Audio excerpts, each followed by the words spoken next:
And the Taklamakan Desert in northwest China has undergone a remarkable transformation.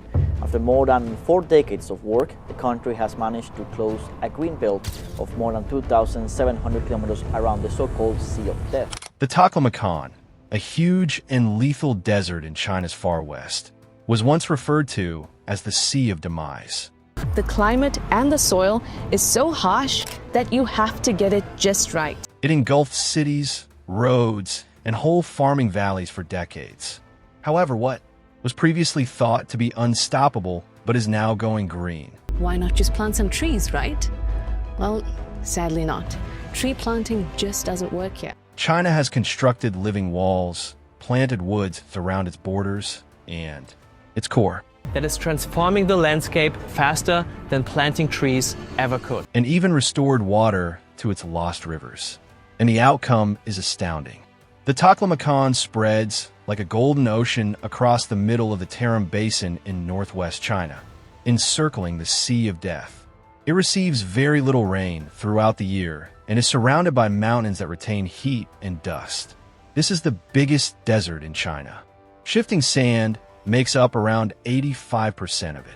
Certain dunes rise to a height of about 650 feet and follow the wind, engulfing anything that gets in their way. Storms in the spring transport fine sand far into East Asia as they wash across the basin. Now, here are some pictures taken from space from one of the largest dust outbreaks in recent years. Towns, farms, and roads that develop too close to its edge frequently disappear beneath undulating dunes. Planting a few trees is never enough to stop a desert like this. To contain an ocean of sand, you must construct a living wall. When China started a project known as the Three North Shelter Belt Program, or the Great Green Wall, in 1978, that concept began to take shape. The plan was enormous. One of countless native trees that once formed vast forests across these lands. To limit the spread of desert, trap dust, and block wind, plant trees and bushes throughout the country's north. For years, the objective appeared unattainable. However, that decades-long endeavor finally came full circle in late November of 2024. Workers completed a nearly 1,890-mile loop by planting the final strip of saplings around the Taklamakan's southern rim. It was the most recent development of one of the biggest environmental initiatives ever undertaken. Under the national effort, China has planted around 30 million hectares of trees, or over 116,000 square miles, since the late 1970s. By the end of 2023, more than 25% of the nation was covered by forests. The change may be seen from space in Xinjiang, the province that includes the Taklamakan. Just 1% of the area was covered by forest in the late 1970s. That figure increased to almost 5% by 2024. Even modest improvements signify significant advancements in a place this arid. The ring appears more like a chain composed of various links on the ground than a thick forest. Some of the linkages are made of tall, slender, wind-resistant desert poplar trees. Others are red willow clusters that may thrive in salty environments. Wide expanses of sackle, a hardy desert shrub renowned for its deep roots and tolerance to drought, are found between them. Sackle is one of the innumerable natural trees that formerly formed immense forests over these territories. Straw checkerboards are what connect all of these. Straw bundles are stuck into the dunes to create grids. By breaking up the wind into tiny currents, these grids force sand to settle and give young plants time to establish roots. Moving slopes become solid ground as the roots expand and anchor the sand. Although straw grids have been utilized in China's deserts for many years, the technique was improved in 2024. New grids are now manufactured by machines rather than being tied by hand. They may be installed much more quickly and last almost twice as long as the previous mats. The air close to the ground is slowed by each square, which functions as a tiny fence. Shrubs sprout through the grid, root themselves, and permanently lock the dune as sand accumulates around it. A living structure is left behind when the straw deteriorates over time. It's a low-tech, low-cost method that outperforms the majority of contemporary inventions. The 177-mile gap in the south, where the winds were strongest, was the most difficult part to complete. It might be quite difficult for new plants to survive in certain zones. To maintain the line, crews had to mix different species, modify spacing, and even irrigate from neighboring wells. The next phase, which involves expanding and strengthening the belt through 2030, has already been planned by Xinjiang. To put it simply, the line needs to deepen even though it is closed. A wider band disperses the pressure and rebounds more quickly than a thin strip, which may fail under wind or drought stress. This continuous effort guarantees that the wall will not only endure, but also get better every year. In the atmosphere, the consequences are already measurable. The amount of dusty days decreased gradually between 1989 and 2021, according to a 2023 study that examined 44 meteorological sensors around the Tarim Basin. Similar drops in dust storms after 2000 were discovered in another 2024 study that included all of northern Asia. Additionally, researchers found that higher ground moisture, more leaf cover, and wetter soils all aid in reducing dust. Shelter belts are specifically designed to provide such significantly wetter earth that is resistant to erosion and a slower breeze near the surface. As roots grow deeper, they provide organic matter and shade, which keeps the soil stable and cool. Sand progressively develops in a soil as a result of a loop, where each tiny improvement feeds the next. For this reason, officials claim that upkeep is just as crucial as planting. Concrete is not a living barrier. To survive, it requires attention. Large tree patches could be killed by dry seasons without consistent effort, allowing dunes to shift once more. This achievement has received attention far beyond China. Environmental organizations from North Africa and the Middle East have researched its strategies to address their own desert issues. The next obstacle is located beyond that live coastline. Today, a highway crosses the Taklamakan's dunes directly in the middle. It needs its own defenses to keep that road open. Through the dunes, a living wall. The route passes directly through the center of the Taklamakan, the largest desert in China and the second largest drifting desert globally. Spanning 325 miles of continuous desert from north to south, roughly 277 miles of the route travel directly through the dunes where wind can shift entire hills overnight. A road cannot exist in this environment on its own. In a matter of days, drifting sand would erase the roadway, bury the asphalt, and consume the guardrails if there was no protection. Thus, engineers provided the highway with a living bodyguard on both sides, akin to armor. Alongside the pavement, they constructed a continuous row of trees and shrubs. We refer to this area as a shelter belt. It is around 240 feet wide on average and travels 271 miles along the route. The reasoning behind it is straightforward. To stop the wind from blowing away, slow it down to the ground, collect the sand it carries, and allow roots to bind the surface together. It is more than simply one plant row. Air is forced to weave through the leaves and stems of this thick, layered band, which is structured in blocks and rows, until it loses strength before it reaches the road.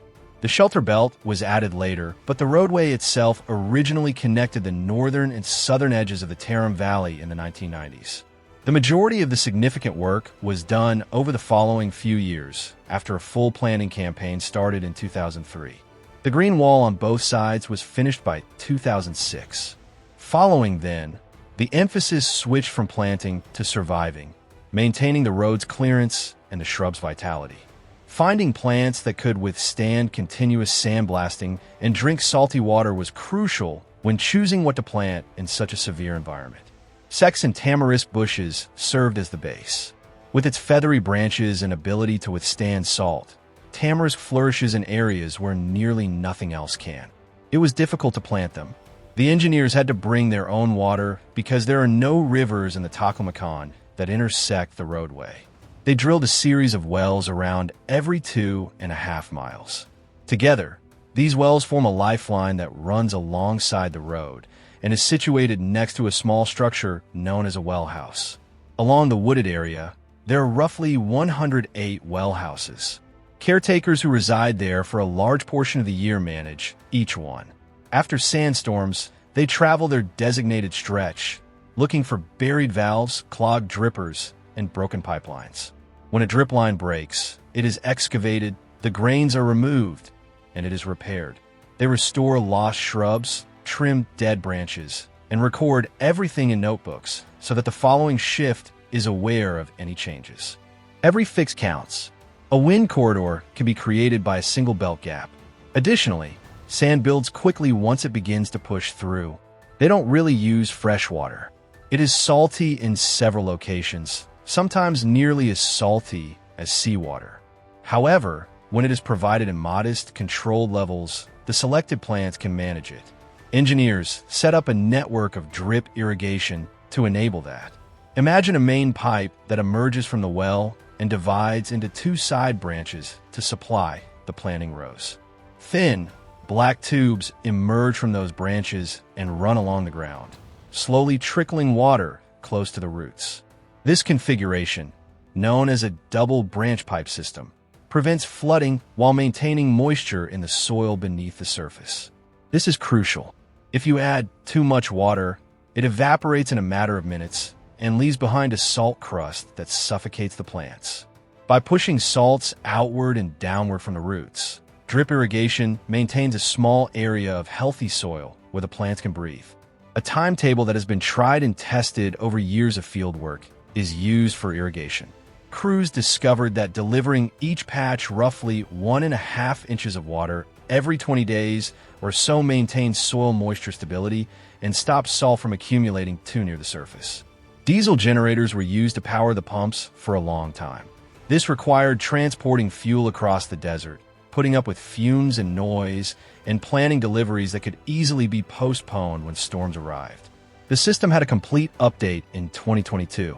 Workers began swapping out the diesel generators with battery banks and solar panels. The changeover was finished in 2 years. Over 5 million kilowatt hours of clean power were produced by the new solar systems. Pumps could now operate even after dusk thanks to energy stored in batteries, allowing irrigation to continue on schedule without having to wait for fuel trucks. The belt is not just for stopping dunes. The air immediately above the ground gets somewhat colder and more humid than in the open desert, according to instruments positioned inside the green strip. The plants themselves benefit from that slight increase in moisture, which lessens heat stress during the long, hot summer. Additionally, it prolongs each watering cycle by slowing soil evaporation. In this way, the belt establishes a tiny climate of its own, a delicate equilibrium that supports the system on which it depends. Another important factor is the irrigation spacing. The wet soil from one plant overlaps with that of another because the drip outlets are sufficiently close to one another. In this manner, the space between them is never quite dry. Additionally, it enables employees to fix minor components without stopping the system as a whole. If one part is damaged by a storm, they can repair the break, close the valve surrounding it, and restart the flow without stopping the others. Even after intense sandstorms, the entire belt continues to function because of that straightforward design decision. However, the tale of the Taklamakan's metamorphosis doesn't stop here. Another line was silently closing the circle while the highway cut a green route through the middle of the desert. A railroad designed to accomplish something that no train had ever done before. Explore the entire Taklamakan. The Green Shield of the Desert Rail Loop. One of China's most ambitious projects, a railway that circles the Taklamakan Desert, was completed in the summer of 2022. The last segment of the Taklamakan Desert Railway Loop line is formally put into service when the train leaves the station. With the opening of the Hotel Ruochang line, trains were finally able to complete a 1,684-mile circumnavigation of China's largest desert. It was the first railway anywhere in the world to entirely encircle a desert. However, the tale started long before the first train arrived.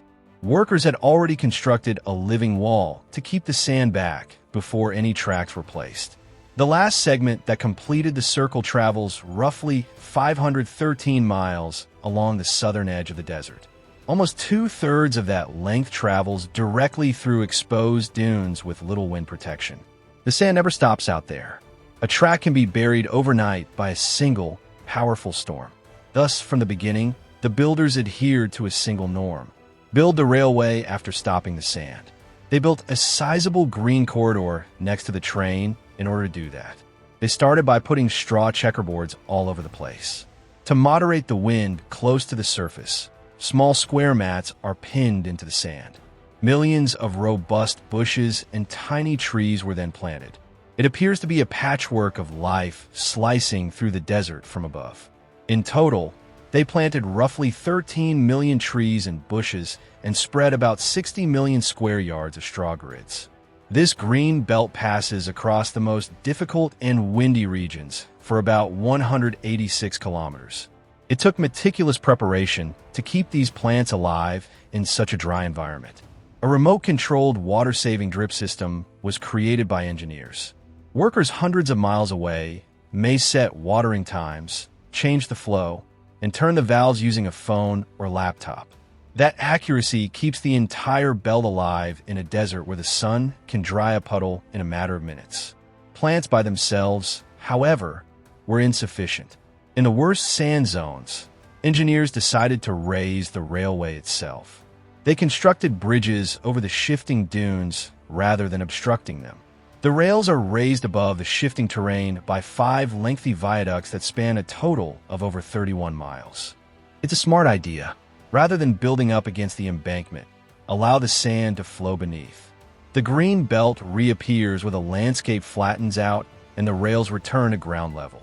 There's a reason they use plants instead of concrete walls. Plants flex and bounce back. New branches emerge when a branch splits. As long as it receives water, the belt heals itself each season.